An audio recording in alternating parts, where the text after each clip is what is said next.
ನಮಸ್ಕಾರ, ನ್ಯೂಸ್ 18 ಡಿಜಿಟಲ್ಗೆ ಸ್ವಾಗತ. ನಾನು ಪೃಥ್ವಿರಾಜ್ ಹಾರನಹಳ್ಳಿ. ಐಪಿಎಲ್ ನಲ್ಲಿ ಟ್ರೇಡ್ ಡೀಲ್ ಆಗ್ತಾ ಇದೆ. ಐಪಿಎಲ್ ನಲ್ಲಿ ಇದು ಸಂಚಲನವನ್ನ ಸೃಷ್ಟಿ ಮಾಡಿರುವಂತದ್ದು. ಐಪಿಎಲ್ ಇತಿಹಾಸದಲ್ಲೇ ಅತಿ ದೊಡ್ಡ ಮೊತ್ತಕ್ಕೆ ಸೇಲ್ ಆಗಿದ್ದಂಥದ್ದು ಅಂದ್ರೆ ರೆಕಾರ್ಡ್ ಅನ್ನ ಮಾಡಿದ್ದು ಅದು ರಿಷಬ್ ಪಂತ್ ಅವರು 27 ಕೋಟಿಗೆ ಲಕ್ನೋ ಸೂಪರ್ ಜೈಂಟ್ಸ್ ರಿಷಬ್ ಪಂತ್ ಅವ್ರನ್ನ ಖರೀದಿ ಮಾಡಿತ್ತು. ಈಗ ರಿಷಬ್ ಪಂತ್ ಬ್ಯಾಕ್ ಟು ಡೆಲ್ಲಿ ಟೀಮ್ಗೆ ಹೋಗ್ತಾ ಇದ್ದಾರೆ. ಇನ್ನ ಡೆಲ್ಲಿ ಟೀಮ್ ನಲ್ಲಿ ಇರುವಂತ ಕುಲ್ದೀಪ್ ಯಾದವ್ ಅವ್ರನ್ನ ಲಕ್ನೋ ಟೀಮ್ ತೆಗೆದುಕೊಳ್ತಾ ಇದೆ.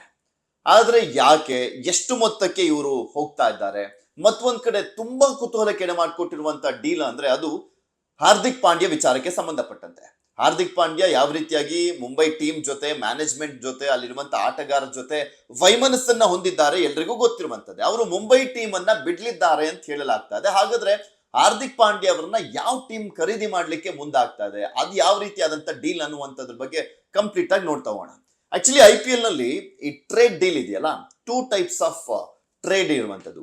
ಒಂದು ಪ್ಲೇಯರ್ ಫಾರ್ ಪ್ಲೇಯರ್, ಅಂದ್ರೆ ಒಬ್ಬ ಪ್ಲೇಯರ್ ನ ಕೊಟ್ಟು ಮತ್ತೊಬ್ಬ ಪ್ಲೇಯರ್ ಅನ್ನ ತೆಗೆದುಕೊಳ್ಳುವಂಥದ್ದು, ಇದೊಂದು ರೀತಿಯಾದಂತ ಟ್ರೇಡ್. ಆದ್ರೆ ಮತ್ತೊಂದು ಕ್ಯಾಶ್ ಟ್ರೇಡ್ ಇದೆ.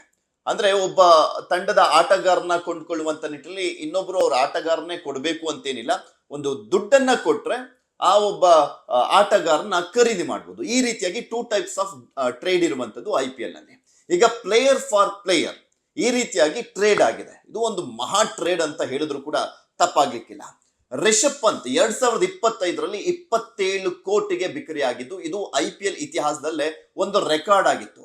ಲಕ್ನೋ ಸೂಪರ್ ಜೈಂಟ್ಸ್ ಸೋತು ಸುಣ್ಣ ಆಗ್ತಾ ಇದ್ದಂತ ಒಂದು ಟೀಮ್ ಆದಂತ ಹಿನ್ನೆಲೆಯಲ್ಲಿ ರಿಷಬ್ ಪಂತ್ ಮುಖಾಂತರ ಮತ್ತೆ ಕಮ್ ಬ್ಯಾಕ್ ಮಾಡ್ಬೋದು, ಮತ್ತೆ ನಾವು ಕೂಡ ಬೇರೆ ಟೀಮ್ಗಳ ರೀತಿಯಲ್ಲಿ ಒಳ್ಳೆ ಪರ್ಫಾರ್ಮೆನ್ಸ್ ಅನ್ನ ತೋರಿಸ್ಬೋದು, ವಿನ್ ಆಗದಿರ್ಲಿ ಪ್ಲೇ ಆಫ್ಗೆಲ್ಲ ಹೋಗ್ಬೋದು ಅನ್ನುವಂತ ರೀತಿಯಾದಂತ ಇದು ಕನಸನ್ನ ಇಟ್ಕೊಂಡಿದ್ರು. ಸಾಕಷ್ಟು ಎಕ್ಸ್ಪೆಕ್ಟೇಷನ್ ಇತ್ತು. ಸೊ ಹೀಗಾಗಿ ಎಷ್ಟಾದ್ರೂ ಖರ್ಚಾಗ್ಲಿ ರಿಷಬ್ ಪಂತ್ ನ ತೆಗೆದುಕೊಳ್ಳೋಣ ಅನ್ನುವಂತ ನಿಟ್ಟಿನಲ್ಲಿ ತಗೊಂಡಿದ್ರು. ಯಾಕೆಂದ್ರೆ ರಿಷಬ್ ಪಂತ್ ಬಂದಂತ ಸಂದರ್ಭದಲ್ಲಿ ಒಂದು wicket keeper cum batsman, captaincy, ಇದೆಲ್ಲವೂ ಕೂಡ ಒಂದ್ ಲೆಕ್ಕದಲ್ಲಿ ಸಾರ್ಟ್ ಔಟ್ ಆಗುತ್ತೆ ಅಂತ. ಯಾಕೆಂದ್ರೆ ರಾಹುಲ್ ಬೇರೆ ಬಿಟ್ಟಿದ್ದಂತ ಹಿನ್ನೆಲೆಯಲ್ಲಿ ರಿಷಬ್ ಪಂತ್ಗೆ ಸರಿಯಾಗಿ ಇನ್ವೆಸ್ಟ್ ಮಾಡ್ಬಿಟ್ರು. 27 ಕೋಟಿ ಕೊಟ್ಬಿಟ್ಟು ಅವರನ್ನ LSG ತಂಡಕ್ಕೆ ತೆಗೆದುಕೊಳ್ಳಲಾಗಿತ್ತು. ಆದ್ರೆ ಆ ನಿರೀಕ್ಷೆಗಳೆಲ್ಲವೂ ಕೂಡ ಉಲ್ಟಾ ಪಲ್ಟಾ ಆಯ್ತು. ರಿಷಬ್ ಪಂತ್ 2025ರಲ್ಲಿ ಜಾಯ್ನ್ ಆದಂತ ಟೈಮ್ ನಲ್ಲಿ, ಅವರೇ ಕ್ಯಾಪ್ಟನ್ ಆಗಿದ್ದಂತ ಟೈಮ್ ನಲ್ಲಿ ಲಕ್ನೋ ಸೂಪರ್ ಜೈಂಟ್ಸ್ ಏನೋ ಅದ್ಭುತವಾಗಿ ಪ್ರದರ್ಶನ ಕೊಡುತ್ತೆ ಅನ್ನುವಂತ ನಿರೀಕ್ಷೆ ಏನಿತ್ತು LSGದು, ಅದೆಲ್ಲವೂ ಕೂಡ ಉಲ್ಟಾ ಆಯ್ತು. ಬಿಕಾಸ್ 2025ರ IPL ಸೀಸನ್ ಅಲ್ಲಿ 7th ಪ್ಲೇಸ್ LSG, ಟೋಟಲ್ ಇರುವಂತ 10 ಟೀಮ್ಸ್ ನಲ್ಲಿ 7th ಪ್ಲೇಸ್ ಅನ್ನ ತೆಗೆದುಕೊಂಡಿದ್ದಂಥದ್ದು. ಇನ್ನು ಈ ಒಂದು ಇಯರ್ ಅಂತೂ ಕೊನೆ ಸ್ಥಾನ 2026ರಲ್ಲಿ ಕೊನೆ ಸ್ಥಾನಕ್ಕೆ ಲಕ್ನೋ ಸೂಪರ್ ಜೈಂಟ್ಸ್ ಹೋಗಿದ್ದು. ಅಲ್ಲಿ ಕ್ಯಾಪ್ಟನ್ಸಿ ಕೂಡ ಅಷ್ಟಕ್ಕಷ್ಟೇ, ಮತ್ತೊಂದ್ ಕಡೆ ಕೋಆರ್ಡಿನೇಷನ್ ಕೂಡ ಇರಲಿಲ್ಲ. ಹೋಗ್ಲಿ ಇವ್ರದಾದ್ರೂ ಬ್ಯಾಟಿಂಗ್ ಅಲ್ಲಾದ್ರೂ ರನ್ ಬರ್ತಾ ಇದೆಯಾ ಅಂತಂದ್ರೆ ಅದು ಕೂಡ ಇರಲಿಲ್ಲ. ಸೊ ಹೀಗಾಗಿ ಕಂಪ್ಲೀಟ್ ಫ್ಲಾಪ್ ಆಗೋಗಿದ್ರು ರಿಷಬ್ ಪಂತ್. ಸೊ ಒಂಥರ ಮ್ಯಾನೇಜ್ಮೆಂಟ್ಗೂ ಬೇಸರ ಇತ್ತು, ಇನ್ನು ಒಂದ್ ಕಡೆ ರಿಷಬ್ ಪಂತಿಗೂ ಕೂಡ ಬೇಸರ ಇದ್ದಂತ ಹಿನ್ನೆಲೆಯಲ್ಲಿ ಅವರು IPL ಮುಗಿತಿದ್ದ ಹಾಗೆ ನಾನು ಲಕ್ನೋ ಸೂಪರ್ ಜೈಂಟ್ಸ್ ಕ್ಯಾಪ್ಟನ್ಸಿಗೆ ನಾನು ಮಾಡೋದಿಲ್ಲ, ನನ್ನ ಬಿಡುಗಡೆಗೊಳಿಸಿ ಅಂತ ಹೇಳಿದಂತ ಹಿನ್ನೆಲೆಯಲ್ಲಿ ಆ ಟೀಮ್ನವರು ಕೂಡ ಒಪ್ಕೊಂಡಿದ್ರು. ಈಗ ನೋಡಿ ಯಾವ ರೀತಿಯಾಗಿ ಅಲ್ಲಿ ಬದಲಾವಣೆಗಳು ಆಗ್ತಾ ಇದಾವೆ ಅನ್ನುವಂಥದ್ದನ್ನ. ಡೆಲ್ಲಿ ಟೀಮ್ ನಲ್ಲಿ ಬಿಫೋರ್ ಅವ್ರ ಲಕ್ನೋ ಸೂಪರ್ ಜೈಂಟ್ಸ್ ಜಾಯ್ನ್ ಆಗ್ಲಿಕ್ಕೂ ಮುಂಚೆ 2016ರಿಂದ 2024ರವರೆಗೂ ರಿಷಬ್ ಪಂತ್ ಡೆಲ್ಲಿ ಟೀಮ್ ಅಲ್ಲೇ ಇದ್ದಿದ್ದು. 8 ವರ್ಷಗಳ ಕಾಲ ಸುದೀರ್ಘವಾಗಿ ಅವರು ಡೆಲ್ಲಿ ಟೀಮ್ ನಲ್ಲೇ ಆಟ ಆಡ್ತಾ ಇದ್ದಂಥವ್ರು ಈಗ ಬ್ಯಾಕ್ ಟು ಡೆಲ್ಲಿ ಟೀಮ್ಗೆ ಬಂದಿದ್ದಾರೆ. ಇದು ಪ್ಲೇಯರ್ ಫಾರ್ ಪ್ಲೇಯರ್ ಟ್ರೇಡ್. ಈಗ ಕುಲ್ದೀಪ್ ಯಾದವ್ ಡೆಲ್ಲಿ ಟೀಮ್ ನಲ್ಲಿ ಇದ್ದಂಥವ್ರು, ಅವರು 2022ರಿಂದ ಡೆಲ್ಲಿ ಟೀಮ್ ನಲ್ಲೇ ಇದ್ದಂಥವ್ರು. 2026ರಲ್ಲೂ ಕೂಡ ಅಂದ್ರೆ ಟೋಟಲಿ 4 ಸೀಸನ್ಗಳಲ್ಲಿ ಡೆಲ್ಲಿ ಟೀಮ್ ನಲ್ಲಿ ಆಡಿದ್ದಾರೆ ಕುಲ್ದೀಪ್ ಯಾದವ್ ಅವರು. ಅವ್ರೀಗ ಲಕ್ನೋ ಟೀಮ್ಗೆ ಹೋಗ್ತಾ ಇದ್ದಾರೆ. ಮೇನ್ಲಿ ಏನೇನ್ ಟಾರ್ಗೆಟ್ ಇಟ್ಕೊಂಡು ಇವ್ರು ತಗೊಂಡಿದ್ದಾರೆ ಅನ್ನುವಂಥದ್ದನ್ನು ನೋಡೋದಾದ್ರೆ, ಇಲ್ಲಿ ಡೆಲ್ಲಿ ಟೀಮ್ ನಲ್ಲಿ ಅಕ್ಷರ್ ಪಟೇಲ್ ಈಗ ಕ್ಯಾಪ್ಟನ್ ಇದ್ದಾರೆ, no doubt. Wicket keeper cum batsman ಆಗಿ ರಾಹುಲ್ ಇದ್ದಾರೆ, ಅದು ಕೂಡ ಯಾವುದೇ ರೀತಿಯಾದಂತ ಒಂದು ವ್ಯತ್ಯಾಸ ಅನ್ನುವಂಥದ್ದಿಲ್ಲ. ಆದರೆ ಅವ್ರಿಗೆ ಈಗ ಕ್ಯಾಪ್ಟನ್ ಅನ್ನುವಂಥದ್ದು ಬೇಕು. ಡೆಲ್ಲಿ ಟೀಮ್ ಅಲ್ಲಿ ಇದ್ದಂತಹ ಸಂದರ್ಭದಲ್ಲಿ ಚೆನ್ನಾಗಿ ಆಡ್ತಾ ಇದ್ರು ರಿಷಬ್ ಪಂತ್. ಈಗ ಬ್ಯಾಕ್ ಟು ಡೆಲ್ಲಿ ಟೀಮ್ಗೆ ಹೋಗ್ತಾ ಇರುವಂತ ಹಿನ್ನೆಲೆಯಲ್ಲಿ ಒಂದು ಕ್ಯಾಪ್ಟನ್ಸಿ ಕೊಡುವಂತ ವಿಚಾರಕ್ಕೆ ಸಂಬಂಧಪಟ್ಟಂತೆ ಚರ್ಚೆ ಆಗ್ತಾ ಇದ್ದಾರೆ. ಅದರ ಜೊತೆಗೆ ವಿಕೆಟ್ ಕೀಪಿಂಗ್ ಅನ್ನ ಕೂಡ ರಿಷಬ್ ಪಂತ್ ಅವರಿಗೆ ಕೊಡಬಹುದು ಅಂತ ಹೇಳಲಾಗ್ತಾ ಇರುವಂತದ್ದು. ಅವರು ಫೀಲ್ಡ್ ಅಲ್ಲಿ ಇದ್ರೆ ಅವರು ವಿಕೆಟ್ ಕೀಪಿಂಗ್ ಅನ್ನೇ ಮಾಡುವಂತ ಹಿನ್ನೆಲೆಯಲ್ಲಿ ರಾಹುಲ್ ಬದಲಾಗಿ ವಿಕೆಟ್ ಕೀಪಿಂಗ್ ಅನ್ನ ಮಾಡ್ಲಿದ್ದಾರೆ ಅಂತ. ಇನ್ನು ರಾಹುಲ್ ಬ್ಯಾಟ್ಸ್ಮನ್ ಆಗಿ, ಫೀಲ್ಡರ್ ಆಗಿ ಅವರು ಅಖಾಡದಲ್ಲಿ ಇರ್ತಾರೆ.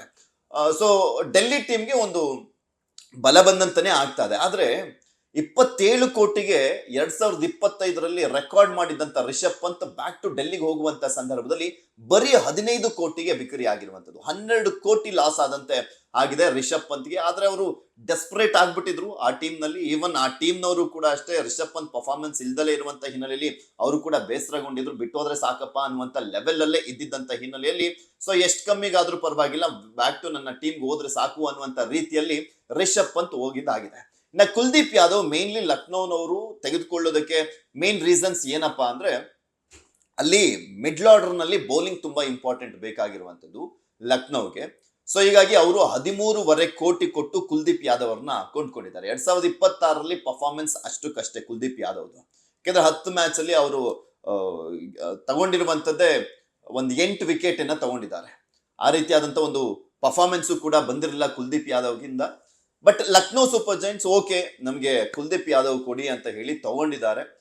ಮಿಡ್ಲ್ ಆರ್ಡರ್ಸ್ ನಲ್ಲಿ ರನ್ ಕಂಟ್ರೋಲ್ ಮಾಡ್ಲಿಕ್ಕೆ ರಿಸ್ಟ್ ಸ್ಪಿನ್ನರ್ ಬೇರೆ ಆಗಿರುವಂತ ಹಿನ್ನೆಲೆಯಲ್ಲಿ ನಮ್ ಪಿಚ್ಗೆ, ಎಸ್ಪೆಷಲಿ ಲಕ್ನೋ ಪಿಚ್ಗೆ ಕುಲ್ದೀಪ್ ಯಾದವ್ ಸೂಟಬಲ್ ಅನ್ನುವಂತ ರೀತಿಯಲ್ಲಿ ಲಕ್ನೋ ಅವರು ಪ್ಲಾನ್ ಮಾಡ್ಕೊಂಡು ತಗೊಂಡಿದ್ದಾರೆ ಕುಲ್ದೀಪ್ ಯಾದವ್ ಅವ್ರನ್ನ. ನೋಡೋಣ ಏನೇನ್ ಆಗುತ್ತೆ. 2027ರ IPLಗೂ ಮುಂಚೆ ಈ ಟ್ರೇಡ್ ಆಗಿರುವಂತ ಹಿನ್ನೆಲೆಯಲ್ಲಿ ಸಹಜವಾಗಿ ನೆಕ್ಸ್ಟ್ ಯಾವ ರೀತಿಯಾದಂತಹ ಬೆಳವಣಿಗೆಗಳು ಆಗ್ತವೆ ಅನ್ನುವಂತ ಸಹಜ ಕುತೂಹಲ ಇರುವಂತದ್ದು. ಇದರ ಮಧ್ಯೆ ದೊಡ್ಡ ಮಟ್ಟದಲ್ಲಿ IPL ಟೈಮ್ ನಲ್ಲೇ ಚರ್ಚೆ ಆಗ್ತಾ ಇರುವಂತ ವಿಚಾರ ಅಂದ್ರೆ ಅದು ಹಾರ್ದಿಕ್ ಪಾಂಡ್ಯ ವಿಚಾರ.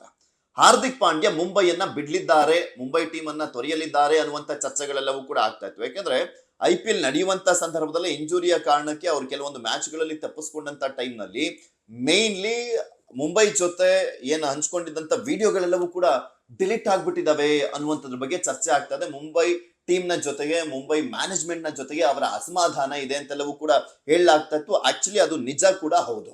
ಸೊ ಹೀಗಾಗಿ ಮುಂಬೈ ಟೀಮ್ ಅನ್ನ ತೊರೆಯಲಿಕ್ಕಂತೂ ತುಂಬಾ ಉತ್ಸುಕರಾಗಿದ್ದಾರೆ ಹಾರ್ದಿಕ್ ಪಾಂಡ್ಯ. ಇವರನ್ನ ತಗೊಳ್ಳಕ್ಕೆ ಯಾವ ಟೀಮ್ ರೆಡಿ ಆಗಿದೆ ಅಂತ ಫಸ್ಟ್ ನೋಡ್ಬೇಡ. ಮೇನ್ಲಿ KKR ಮತ್ತು RR ಹಾರ್ದಿಕ್ ಪಾಂಡ್ಯ ಅವರನ್ನ ಖರೀದಿ ಮಾಡ್ಲಿಕ್ಕೆ ಮುಂದಾಗ್ತಾ ಇದೆ.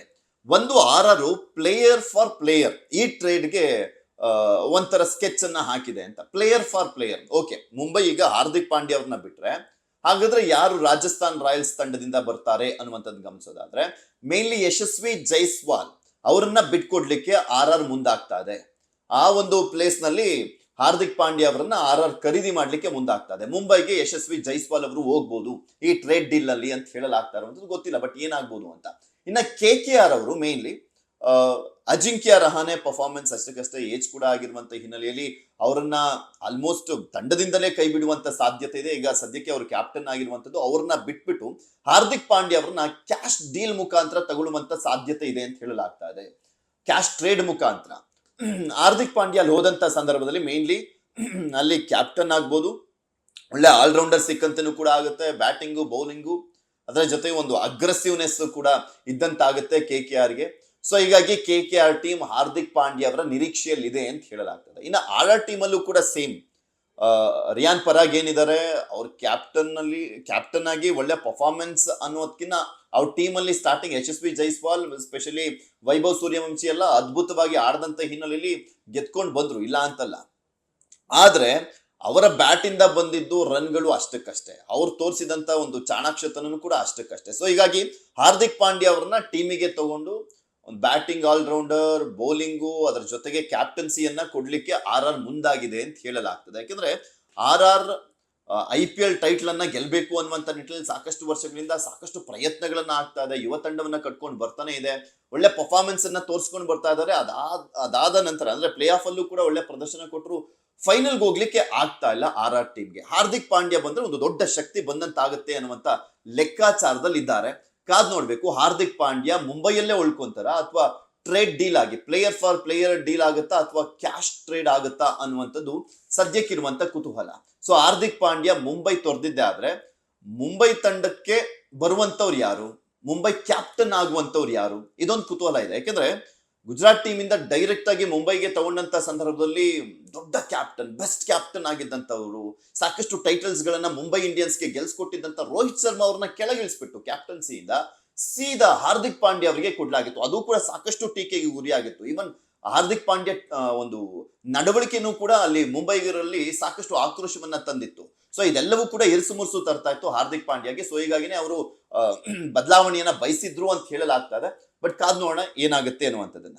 ನಿರ್ಭೀತ, ನಿಷ್ಪಕ್ಷಪಾತ, ವಿಶ್ವಾಸಾರ್ಹ ಸುದ್ದಿಗಳಿಗೆ ಮತ್ತೊಂದು ಹೆಸರಾಗಿರುವಂತ ನ್ಯೂಸ್18 ಕನ್ನಡ ಈಗ ಆಪ್ನಲ್ಲೂ ಲಭ್ಯವಿದೆ. ದಯವಿಟ್ಟು ಇಲ್ಲಿರುವ QR ಕೋಡ್ ಅನ್ನ ಸ್ಕ್ಯಾನ್ ಮಾಡಿಕೊಂಡು ಆಪ್ ಅನ್ನ ಡೌನ್ಲೋಡ್ ಮಾಡೋದಕ್ಕೆ ಮರಿಬೇಡಿ. ನಿಮ್ಮ ಬೆಂಬಲ ಹೀಗೆ ಸದಾ ನಮ್ಮೊಂದಿಗಿರಲಿ. ಧನ್ಯವಾದ.